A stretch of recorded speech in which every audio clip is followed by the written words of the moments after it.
ছোট ছেলেটাকে ডেকেছে, ছেলেটার নাম ছিল নারায়ণ। নারায়ণ, আমার পাশে একটু আয় না বাবা। আপনারা দেখবেন অনেক মানুষকে দেখা যাবে ঠিক মরণের আগে না ছেলেদেরকে ডাকতে থাকে, আপনজনকে ডাকতে থাকে। হ্যাঁ, এই খোকা খোকা আমার পাশে একটু আয় না। আপনি গেলেন, জিজ্ঞাসা করবেন বাবা ডাকছিল না? না, এমনি একটু ডাকছিলাম। কোনো প্রয়োজন না কিন্তু ডাকবেন। কেন ডাকছেন? না ওই সময় কিছু বিভৎস দৃশ্য তার চোখের সামনে ভেসে ওঠে, যার জন্য খুব ভয় করে, তাই ডাকে। এরকম শুনেছি আমি আপনাদের কাছে, শুনেছি যে আপনি নাকি রাত্রি শুনেছি ওদের ঘুমাতে দেন না, সব সারা রাত ডাকেন, এরকম করেন কেন? কত সব বিভৎস দৃশ্য সব আসে দেখাবে, সেই জন্য তোদের ডাকি, এরকম বলেছিল তোদের। এইভাবে অজামিল ডাকলেন কাকে? ছোট ছেলেটাকে নারায়ণ বলে।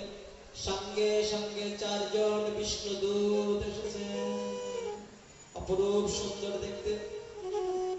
তাহলে দুটো পক্ষ হাজির, যমদূত আর বিষ্ণুদূত। যমদূত বলছে আমরা নিয়ে যাবো, বিষ্ণুদূত বলছে আমরা নিয়ে যাবো। যমদূত বলছে বেদ প্রণীত ধর্ম অধর্মস্তৎ বিপর্যয়, বেদের নির্দেশিত যা তাই ধর্ম, যা বেদ বহির্ভূত। এই অজামিল অবৈধ নারী সঙ্গ করেছে, নেশা করেছে, পিতামাতার সেবা যত্ন ঠিক মতো করেনি, ধর্মপথ পরিত্যাগ করেছে, তাই তার পাপ হয়েছে, আমরা নিতে এসেছি, আমরা নিয়ে যাবো। বিষ্ণুদূত বললেন যত পাপ করুক না কেন সে মৃত্যুকালে নারায়ণ বলে ডেকেছে, আমরা তাকে নিতে এসেছি, আমরা নিয়ে যাব। তখন বললেন না না না, তোমরা কে গো, তোমরা নিয়ে যাবে? বললেন আমরা প্রভু বৈকুণ্ঠনাথের দূত। তখন বললেন তো তোমাদের সেই বৈকুণ্ঠ নারায়ণকে তো ডাকেনি, তো ডেকেছে আমাদের ভয়ে, ওই ছেলেটা খেলা করছিল ছেলেটাকে। বললেন ছেলেকে ডাকে ডাকুক, তবু ওই ছেলের নামের মধ্যে রয়েছে আমাদের প্রভুর নামের পতিত পাবনী শক্তি, তাই আমরা এসেছি।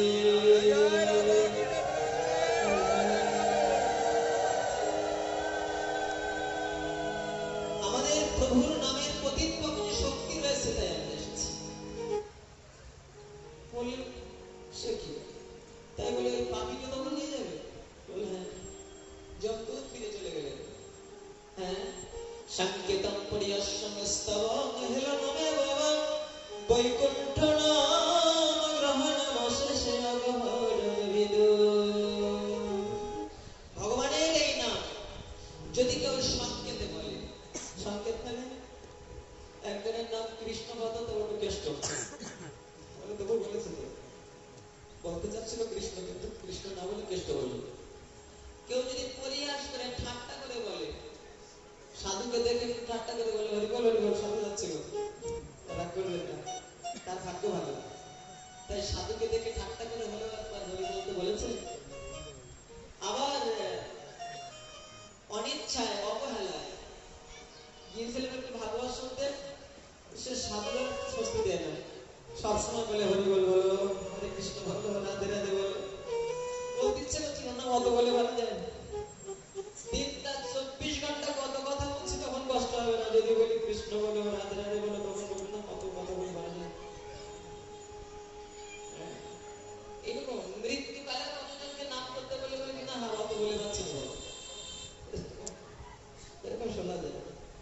কিন্তু যদি কেউ অনিচ্ছায় অবহেলায় একবার নাম কীর্তন করে, অশেষ অপহরণ বিদু তার পূর্ব পূর্ব জন্মের বহু জন্মর্জিত অশেষ পাপরাশি হরণ করে দেয় প্রভুর এই পতিত পাবনী নাম।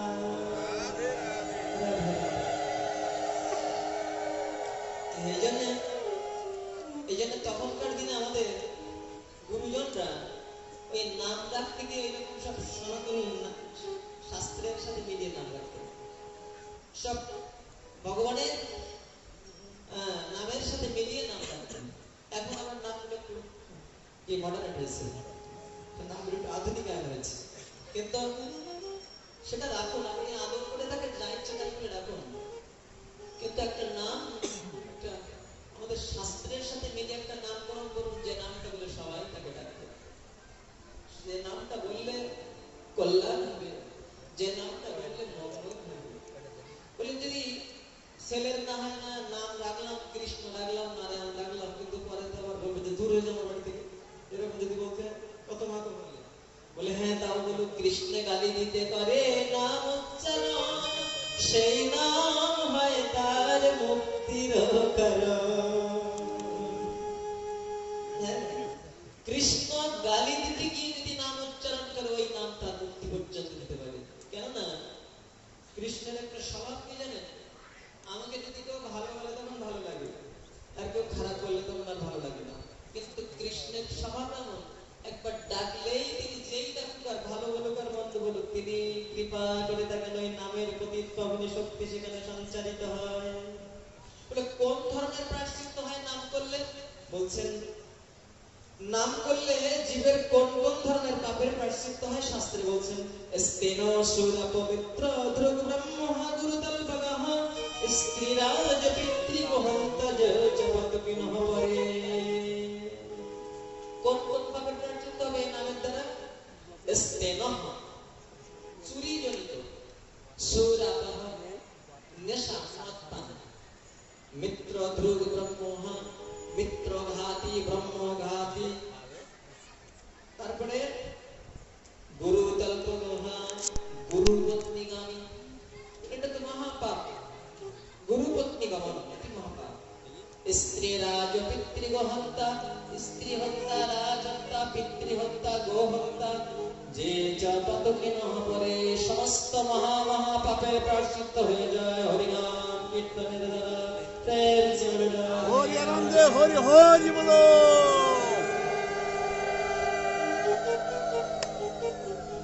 শুনিতে ভীষণ কলি তারিতে ভীষণ, নাম শুনে ভীষণ কলি মনে হয়, কিন্তু এই কলির মতন এত এত সাশ্রয় কিন্তু আর কোনো যুগে উপায়।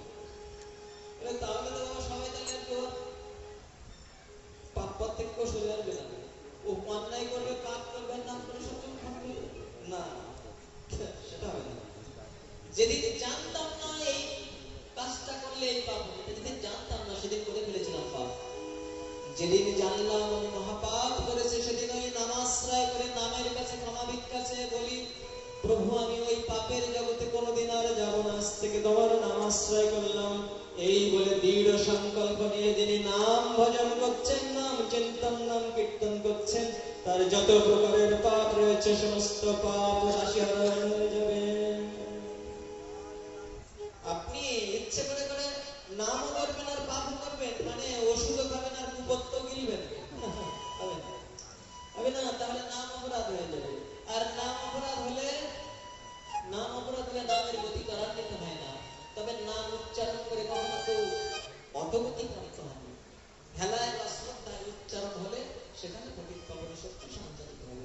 এই জন্য আপনাদের কাছে দাবি, আপনার সবাই অন্তত নামাশ্রয় করুন, আগে সবাই নামাশ্রয় করুন।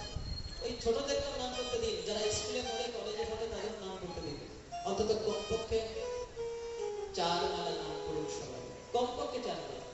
আপনি দীক্ষা নিয়েছেন কিনা এখন শুনবো না, আপনি আমিষ ভোজি না নিরামিষ ভোজি ও কথা এখন শুনবো না। আমি কিন্তু কাউকে বলি না যে আপনাকে নিরামিষ না খেলে সাধন ভজন হবে না, কথা আমি কিন্তু বলি না। কেননা ওই বলে আবার শেষে সে যদি না বেড়ে ওঠে তখন বলবে যে নিজে তো মরেছে আর আমাকেও মেরেছে, ওরকম বলি না। কিন্তু যেদিন প্রভু আপনাকে কৃপা করবেন, আপনি ভাগবত কথা শুনুন, শাস্ত্র কথা শুনুন, সাধু সঙ্গ করুন, যেদিন আপনার বিবেক সম্মতি দেবে, আপনার মন যেদিন সম্মতি দেবে, সেদিন আপনাকে বলতে হবে না, সেদিন ইচ্ছা ছাড়িয়ে যাবে।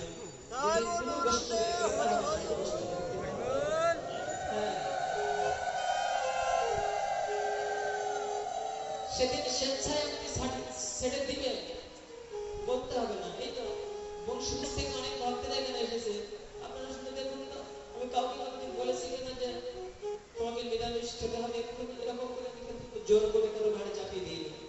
তারা শুনতে শুনতে আজ এখান থেকে 25 বছর আগে বংশীপুরে কোনো নিরামিষ ভোজন ছিল না, এখান থেকে 25-26 বছর কেউ ছিল না। মহাপ্রভুর মাসে আজকে সেই গ্রামে অনেক ভক্তরা ভগবানের সেবা দিয়ে করছে।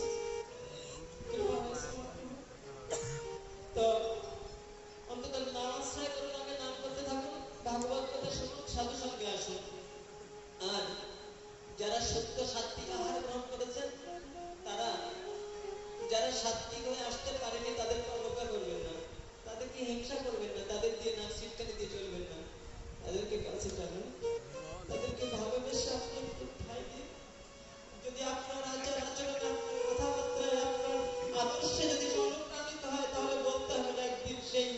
হরি ভক্ত হয়ে বিষ্ণু ভক্ত হয়ে শুদ্ধ সাত্ত্বিক জীবন যাপন করবার জন্য প্রাণ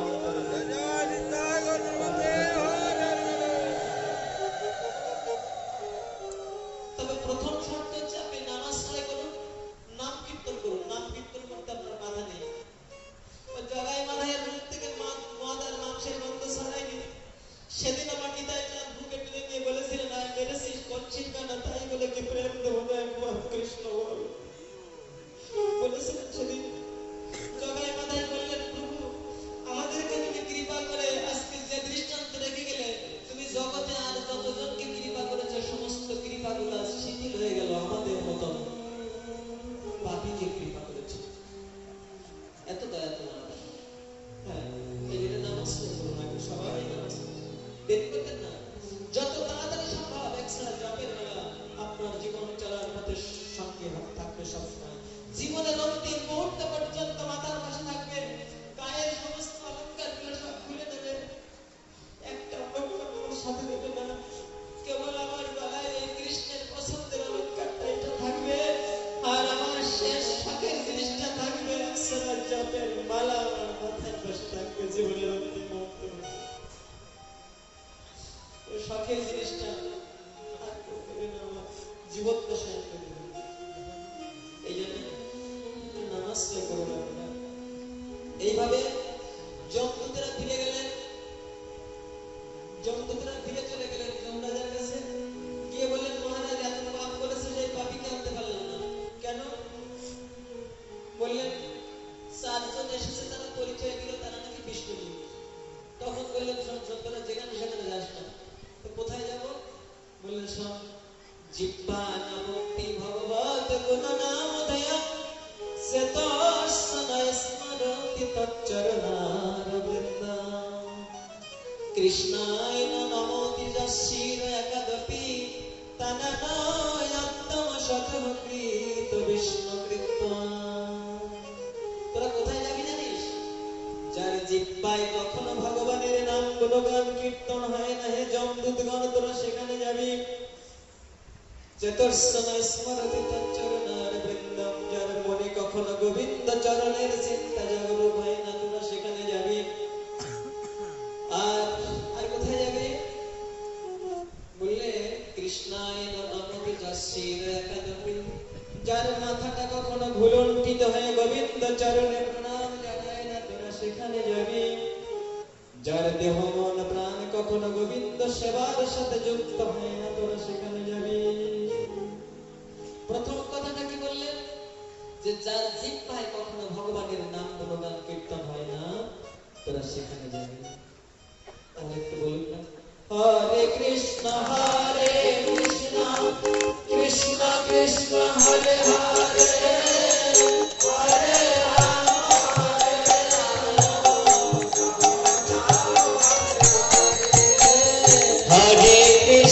হরে কৃষ্ণ কৃষ্ণ কৃষ্ণ হরে হরে, হরে রাম রাম রাম হরে হরে, হরে কৃষ্ণ কৃষ্ণ কৃষ্ণ কৃষ্ণ হরে হরে, হরে রাম রাম রাম হরে হরে, কৃষ্ণ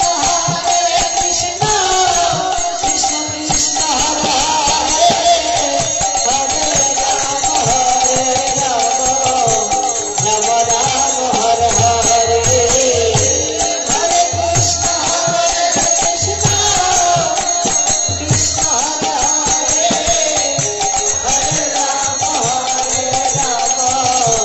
রাম রাম হরে হরে, হরে কৃষ্ণ কৃষ্ণ কৃষ্ণ কৃষ্ণ হরে হরে, হরে রাম রাম রাম হরে হরে। শ্রী রাধে হরে হরে বলো, শ্রী রাধে।